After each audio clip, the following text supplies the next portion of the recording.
Jamshedji Tata could just as well have dedicated Tata Steel to the nation or dedicated Tata Power to the nation. Tata शब्द इस देश में सेवा से जुड़ा हुआ एक पर्यायवाची शब्द बन गया। I think he's more, what can we do to change India? What can we do to change the lives of people? Hello दोस्तों, आज मैं जिस कंपनी के बारे में बात करने वाला हूँ वो एक कंपनी नहीं है, वो भारत का बैकबोन है और उस कंपनी के ओनर्स का लीडरशिप आउटस्टैंडिंग है। जी हाँ, मैं बात कर रहा हूँ टाटा ग्रुप ऑफ कंपनीज के बारे में। टाटा एक बिजनेस ग्रुप नहीं है बल्कि देश के भरोसे का नाम है। दरअसल मैं एक प्राइवेट कंपनी की बात नहीं कर रहा हूँ बल्कि 200 साल के ऐसे लेगेसी के बारे में बात कर रहा हूँ जिन्होंने अपनी सुपर बिजनेस स्ट्रैटेजी और अपने इनोवेटिव मैनेजमेंट स्किल से अपने देश को अलग ऊंचाई पे पहुंचाया है। टाटा ग्रुप ने देश को वो सब कुछ दिया जिसका देश को ज़रूरत था। देश का पहला steel plant, luxurious hotel, hydro power plant, airlines, पहला कैंसर हॉस्पिटल और इसके अलावा बहुत कुछ। दोस्तों, कहानी की शुरुआत होती है आज़ादी के लगभग 100 साल पहले। गुजरात के नवसारी में एक पारसी परिवार रहता था जिनका नाम नुसरवान जी टाटा था और उनकी वाइफ जीवनबाई। नुसरवान जी गुजरात से मुंबई आकर कॉटन ट्रेडिंग का बिजनेस स्टार्ट किया। 1839 में उनके बेटे जमशेदजी टाटा का जन्म हुआ था। नुसरवान जी अपने बेटे जमशेदजी की स्टडी और एजुकेशन पे बहुत ज़्यादा फोकस किया था। वैसे तो जमशेदजी का बचपन नवसारी में गुजरा, पर 14 साल की उम्र में वे मुंबई आकर अपने पिताजी के बिजनेस में हेल्प करने लगे और एल्फिस्टन कॉलेज में पढ़ते समय केवल 16 साल की उम्र में ही उनकी शादी हीराबाई से हो गई थी, क्योंकि चाइल्ड मैरिज उस ज़माने में एक आम बात थी। 1858 में जब जमशेदजी 19 वर्ष के हो गए, हमारा देश अंग्रेज़ों का गुलाम था। उस समय अमेरिका दुनिया का सबसे बड़ा कॉटन प्रोड्यूसर था और अंग्रेज़ ज़्यादातर कॉटन अमेरिका से ही इंपोर्ट करते थे। लेकिन उसी दौरान अमेरिका में सिविल वॉर स्टार्ट हुआ, जिसके चलते वहाँ से कॉटन की सप्लाई बंद हो गई, जिससे ये इम्पैक्ट हुआ भारत में कॉटन का डिमांड कई गुना बढ़ गया। उस वक्त जमशेदजी कॉटन बिजनेस में अपने पिताजी के साथ पूरी तरह उतर गए। उनके पिताजी कॉटन ट्रेडिंग बिजनेस में न्यू टेक्नोलॉजी को काफ़ी इंपॉर्टेंस देते थे। इसके लिए दुनिया की कॉटन ट्रेडिंग टेक्नोलॉजी को समझने के लिए उन्होंने जमशेदजी को दुनिया के कई अलग अलग देशों में उनका कॉटन बिजनेस टेक्निक स्टडी करने के लिए भेजा, जिसका रिजल्ट ये हुआ कि Jamshedji Europe, Japan, China, United State में भी अपने ब्रांचेस शुरू कर दिए। लेकिन उस ज़माने में एरोप्लेन और टेलीफोन का रिवॉल्यूशन नहीं हुआ था। जब जमशेदजी बिजनेस एक्सपेंशन के लिए हांगकांग गए थे, तब उन्हें रियलाइज़ हुआ कि अपना भारत देश दुनिया से बहुत पीछे है और ऐसे देश को दुनिया के कंपटीशन में आगे लाने के लिए इंफ्रास्ट्रक्चर, एजुकेशन, टेक्नोलॉजी, एम्प्लॉयमेंट, इन सभी पे काफ़ी फोकस करने की ज़रूरत थी। जमशेदजी एक देशभक्त इंसान थे। उन्होंने एक ऐसा बिजनेस डेवलप करने का डिसीजन लिया जिससे देश को आत्मनिर्भर बनाने के साथ साथ लोगों को अच्छा एजुकेशन और अच्छे जॉब भी प्रोवाइड किया जा सके, और इसी सोच से टाटा ग्रुप ऑफ कंपनी की शुरुआत हुई। 1868 में जमशेदजी ने 21,000 रुपये के कैपिटल से ट्रेडिंग कंपनी को स्टार्ट किया और साथ ही मुंबई में एक पुराने ऑयल मिल को खरीद कर अलेक्जेंडर के नाम से कॉटन मिल में कन्वर्ट कर दिया। हालांकि उसे वे 2 साल रन करने के बाद हैवी प्रॉफिट में उसे सोल्ड आउट कर दिया। उससे मिले पैसे से उन्होंने मुंबई पोर्ट से 800 किलोमीटर दूर नागपुर में इम्प्रेस मिल नाम से एक कॉटन मिल की शुरुआत की थी। लेकिन उनके इस डिफरेंट काइंड ऑफ डिसीजन पे सब ने मजाक उड़ाया, क्योंकि जियोलॉजिकली देखा जाए तो उनका पूरा बिजनेस एक्सपोर्ट पर डिपेंड था और मुंबई पोर्ट से 800 किलोमीटर दूर बिजनेस सेटअप करना किसी के समझ में नहीं आया। लेकिन जमशेदजी ने डिसीजन अपने दुनिया घूमकर लिए हुए एक्सपीरियंस के आधार पर किया था। दरअसल नागपुर में कॉटन का हैवी प्रोडक्शन होता था, सस्ते में लेबर अवेलेबल थे और ट्रेन से मुंबई पोर्ट की कनेक्टिविटी काफ़ी अच्छी थी, और यही सब रीज़न था जिससे इम्प्रेस मिल ने कमाल कर दिया। सैकड़ों लोगों को जॉब मिला और टाटा ग्रुप फेमस होने लगा। एक जगह अंग्रेजी हुकूमत हम भारतीयों को गुलाम समझती थी और हमारे गरीब मजदूर दिन रात जानवर की तरह उनके पास काम करते थे।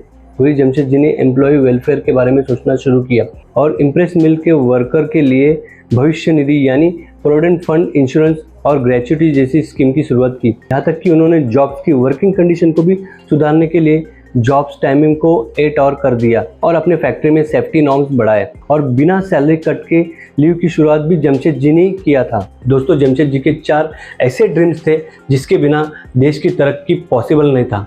पहला, आयरन और स्टील कंपनी की स्थापना करना जिससे देश का इंफ्रास्ट्रक्चर स्ट्रांग हो सके। दूसरा, वर्ल्ड क्लास होटल की शुरुआत, क्योंकि उन दिनों भारतीयों को यूरोपियन होटल में एंट्री नहीं मिलती थी। तीसरा, वर्ल्ड क्लास एजुकेशनल इंस्टीट्यूट का निर्माण। और चौथा, हाइड्रो इलेक्ट्रिक प्रोजेक्ट की शुरुआत, जिससे हमारे देश के इंडस्ट्रीज का ग्रोथ हो। और इनके ये ड्रीम्स रियलिटी में लाने के लिए जमशेदजी के दोनों बेटे जी जान से काम कर रहे थे। लेकिन दोस्तों, एक कन्फ्यूजन दूर करने के लिए बता रहा हूँ कि हमारे रतन टाटा के ग्रैंडफादर का नाम भी सर रतन टाटा था। 1903 में जमशेदजी का एक सपना पूरा हुआ जब मुंबई के कुलाबा समुद्र तट पर ताजमहल होटल का डेवलपमेंट हुआ, जो भारत का पहला ऐसा होटल था जिसमें इलेक्ट्रिसिटी थी। अनफॉर्चुनेटली 1904 में जमशेदजी का जर्मनी में निधन हो गया। जमशेदजी के बाद उनके बड़े बेटे दोराबजी टाटा टाटा ग्रुप के चेयरमैन बने। उन्होंने 1907 में अपने पिता का सपना मतलब Tata iron and steel company TISCO की स्थापना की और आज हम उसे टाटा स्टील के नाम से जानते हैं।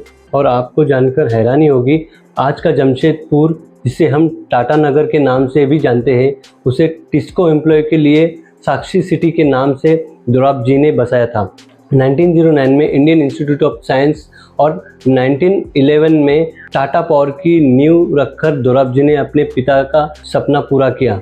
दोराबजी को बिजनेस के अलावा स्पोर्ट्स में भी काफ़ी इंटरेस्ट था और इसलिए भारतीय खेलों को प्रमोट करने के लिए इंडियन ओलंपिक मूवमेंट की शुरुआत भी उन्होंने ही की थी।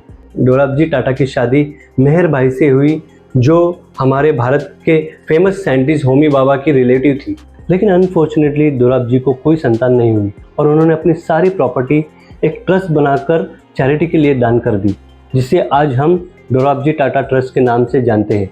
उनकी वाइफ मेहर भाई की कैंसर से मौत हुई थी, जिसके बाद दोराबजी ने स्पेशली कैंसर रिसर्च के लिए लेडी टाटा मेमोरियल नाम से ट्रस्ट की शुरुआत की थी और एक साल के अंदर 1932 में उनकी भी डेथ हो गई। दोस्तों, दोराबजी टाटा ट्रस्ट ने डॉक्टर होमी भाभा के एटॉमिक रिसर्च को भी काफ़ी सपोर्ट किया था और आज भारत के वर्ल्ड क्लास सभी टेक्निकल इंस्टीट्यूट को इंस्टैब्लिश करके और उनके प्रमोशन में दोराबजी टाटा ट्रस्ट का मेजर रोल है। दोराबजी टाटा के छोटे भाई सर रतन टाटा का बिजनेस से ज़्यादा सोशल एक्टिविटीज़ में ज़्यादा ध्यान था और उन्होंने भारत के इंडिपेंडेंस के लिए गोपाल कृष्ण गोखले और महात्मा गांधी को भी फाइनेंशियल हेल्प की थी। एक बार तो मोहनजोदाड़ो की साइट में खुदाई बंद हुई थी बिकॉज ऑफ इनसफिशिएंट फंड, पर सर रतन टाटा ने फिर से फंड देके उस काम को शुरुआत कराया था और उन्होंने भी अपनी सारी प्रॉपर्टी परिवार को न देते हुए एक ट्रस्ट बनाकर उसमें दान कर दिया, जिसे आज हम सर रतन टाटा ट्रस्ट के नाम से जानते हैं। दोराबजी के बाद टाटा ग्रुप्स ऑफ कंपनी का लीडरशिप नौरोजी सकरतवाला को दिया गया और सकरतवाला ने उस टाइम लीडरशिप का कमान संभाला जब पूरी दुनिया मंदी के चपेट में थी। उन्होंने कंपनी के ग्रोथ को बरकरार रखा और 1938 में हार्ट अटैक की वजह से उनकी मौत हो गई। उसके बाद दोस्तों, टाटा ग्रुप का कमान सबसे revolutionary leader sir JRD Tata को सौंपी गई। उन्होंने टाटा ग्रुप को दुनिया के हर कोने में पहुंचाया। 50 साल तक वे टाटा ग्रुप के चेयरमैन बने रहे। उन्होंने $100 मिलियन के 15 कंपनीज को $5 मिलियन के 95 कंपनीज में कन्वर्ट किया और ग्रोथ को बरकरार रखा। वो भारत के एकमात्र इंडस्ट्रियलिस्ट थे जिन्हें भारत रत्न से सम्मानित किया गया। उन्हें टाटा ग्रुप का चेयरमैन 1938 में बनाया गया। तब उनकी उम्र सिर्फ 34 साल थी। वे बचपन से ही बहुत एडवेंचरस थे। उन्होंने एयरप्लेन उड़ाने की ट्रेनिंग ली थी। उन्हें 1929 में एयरप्लेन उड़ाने का लाइसेंस भी मिला था। 1932 में JRD ने टाटा एयरलाइन की स्थापना की थी, जिसे 1953 में भारत सरकार ने एयर कॉरपोरेशन एक्ट के तहत अपने कंट्रोल में लेकर एयर इंडिया का नाम दे दिया। इस तरह भारत सरकार उनके सबसे फेवरेट बिजनेस उनसे छीन लिया। हालांकि सर JRD टाटा 1977 तक एयर इंडिया के चेयरमैन थे और टाटा ग्रुप्स ऑफ कंपनीज का विस्तार अलग अलग सेक्टर में कर रहे थे। And then I would try to bring the conversation to economics, nationalization, bureaucracy. He was not only not interested, but he wasn't willing even to talk. And he had invented a little trick. Was that when I started, if we sat fairly near each other, and there was a window not too far, the moment I began something like that, he'd turn around and look out of the window. And I got the message. 1939 में Tata chemicals की शुरुआत हुई, जिसके तहत शुरू किया गया टाटा नमक आज देश का नमक के रूप में जाना जाता है। 1936 में Tata institute of social science, 1941 में मुंबई में शुरू किया भारत का पहला कैंसर हॉस्पिटल टाटा मेमोरियल, 1945 में टाटा मोटर्स, 1954 में वोल्टास, 1968 में टाटा कंसल्टेंसी सर्विसेज और साल 1987 में टाइटन इंडस्ट्री की शुरुआत हुई थी। और इस तेज़ी से बढ़ते टाटा एम्पायर का ग्रोथ का रीज़न टाटा ग्रुप के एम्प्लॉयज़ थे, क्योंकि सर JRD टाटा ने अपने एम्प्लॉयज़ का बहुत अच्छा ख्याल रखा था। और सर जमशेद जी ने जो एम्प्लॉय वेलफेयर स्कीम स्टार्ट किया था उसे JRD सर ने टाटा ग्रुप के सभी कंपनीज में लागू किया था। 1991 में इकोनॉमिकल लिबरलाइजेशन का दौर था, जिसके चलते भारत सरकार ने फॉरेन बिजनेस को अपने देश में इंट्रोड्यूस किया और ओपन किया, जिसकी वजह से भारी कंपटीशन स्टार्ट हुआ और इसके चलते टाटा ग्रुप मुश्किल दौर से गुजरने लगा और कंपनी पर कर्ज का बोझा बढ़ रहा था। News in-depth coverage now on the growing financial crisis. Yesterday, the House rejected the $700 billion bailout plan, sending shockwaves through Wall Street. फिर दोस्तों sir Ratan Tata Tata groups of company के चेयरमैन बने और वे पोजीशन पे आते ही टाटा ग्रुप्स के कोर बिजनेस पे वे ध्यान देने लगे और उन्हें मजबूत और पावरफुल बनाया। Business. It has more excitement than any other business I've been involved in, and the greatest pleasure I've had is trying to do something that everybody says could not be done. और फिर उन्होंने दुनिया की बड़ी बड़ी company को acquisition करना शुरू कर दिया। 2000 में टेटली, 2007 में कोरस ग्रुप और 2008 में जैगुआर एंड लैंड रोवर का एक्विजिशन करके उन्होंने पूरी दुनिया को हैरान कर दिया। उन्होंने बिजनेस बिल्डिंग के साथ साथ वेलफेयर के लिए टाटा ट्रस्ट का भी निर्माण कर दिया, जो आज देश का लार्जेस्ट चैरिटी ऑर्गेनाइजेशन है। 2010 में एक सिलेक्शन कमेटी के जरिए साइरस मिस्त्री को टाटा ग्रुप का अगला चेयरमैन बनाया गया था, और टाटा ग्रुप का मैनेजमेंट साइरस मिस्त्री के काम से सेटिस्फाई नहीं था, इसलिए रतन टाटा सर कंपनी के मामले में एक्टिव रूप में काम कर रहे थे। और 2016 में साइरस मिस्त्री को टाटा ग्रुप के चेयरमैन पोजीशन से हटा दिया गया था। और उसके बाद दोस्तों 2017 में नटराजन चंद्रशेखरन सर को टाटा ग्रुप्स ऑफ कंपनी का चेयरमैन बनाया गया। उन्होंने 30 सालों तक TCS में काम किया था और आज भी टाटा ग्रुप उनके लीडरशिप में आगे बढ़ रही है। आज टाटा ग्रुप के पास 100 से भी ज़्यादा कंपनीज हैं। टाटा का टोटल मार्केट कैपिटल $311 बिलियन है, यानी तकरीबन 25 लाख करोड़ के ऊपर है।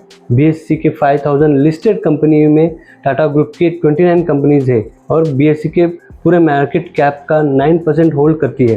दुनिया के 100 से भी ज़्यादा देशों में टाटा के ऑफिसेस है और टाटा ग्रुप का 67% इनकम रेवेन्यू बाहर से आता है। और यही नहीं, टाटा ग्रुप इंडियन आर्मी और इंडियन रेलवे के बाद सबसे बड़ी एम्प्लॉयर है, जिसने 9 लाख से भी ज़्यादा लोगों को जॉब प्रोवाइड किया है। और अगर भारत के GDP की बात की जाए तो भारत के कुल GDP में 4% GDP टाटा ग्रुप से आता है और देश के टोटल टैक्स कलेक्शन में से 2.24% यानी कि लगभग 50,000 करोड़ टाटा ग्रुप अकेला देता है। दोस्तों टाटा ग्रुप के सारी कंपनीज का ओनर टाटा सन्स है, जिसके ज़्यादातर शेयर ट्रस्ट के पास है। दोस्तों टाटा ऐसी कंपनियों में से है जो दान करने के लिए कमाती है। टाटा ऐसी कंपनियों में से है जो अपनी तिजोरी भरने से ज़्यादा देश को संपन्न करने और एम्प्लॉय वेलफेयर के लिए काम करती है। और इसके लिए दोस्तों टाटा ग्रुप सही में भारत की एक लीडरशिप कंपनी है और इसलिए दोस्तों टाटा ग्रुप्स ऑफ कंपनी को मैं दिल से सैल्यूट करता हूँ। जय हिंद, जय भारत।